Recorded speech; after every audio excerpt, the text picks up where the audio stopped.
അനധികൃത സ്വത്ത് സമ്പാദന കേസിൽ കെ.എം. ഷാജിക്കെതിരായ വിജിലൻസ് കേസ് ഹൈക്കോടതി സ്റ്റേ ചെയ്തു. 3 മാസത്തേക്കാണ് സ്റ്റേ. കേസ് രാഷ്ട്രീയ പ്രേരിതമാണെന്നാണ് കെ.എം. ഷാജിയുടെ വാദം. അനധികൃത സ്വത്ത് സമ്പാദനത്തിന് കെ.എം. ഷാജിക്കെതിരെ രജിസ്റ്റർ ചെയ്ത എഫ്ഐആർ ആണ് ഹൈക്കോടതി സ്റ്റേ ചെയ്തിരിക്കുന്നത്. 3 മാസത്തേക്കാണ് സ്റ്റേ.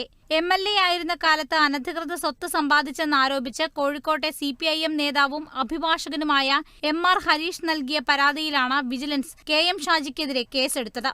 കേസ് രാഷ്ട്രീയ പ്രേരിതമാണെന്നും MLA ആയിരുന്ന കാലത്തെ ആനുകൂല്യങ്ങൾ മാത്രമേ കൈപ്പറ്റിയിട്ടുള്ളൂവെന്നും സ്വയാർജിത സ്വത്തും പാരമ്പര്യമായി ലഭിച്ച സ്വത്തുമാണ് തനിക്കുള്ളതെന്നുമാണ് ഷാജിയുടെ വാദം. കേസ് റദ്ദാക്കണമെന്നാവശ്യപ്പെട്ട് ഷാജി സമർപ്പിച്ച ഹർജിയാണ് കോടതി പരിഗണിച്ചത്.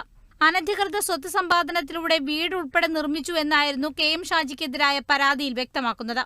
ഇത് പ്രകാരം പ്രാഥമിക അന്വേഷണം നടത്തിയതിനു ശേഷമാണ് വിജിലൻസ് കേസ് രജിസ്റ്റർ ചെയ്തത്.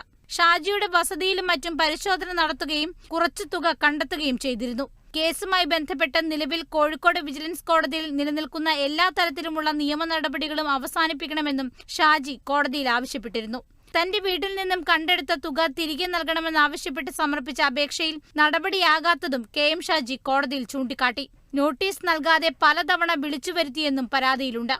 Kerala Vision news, Kochi.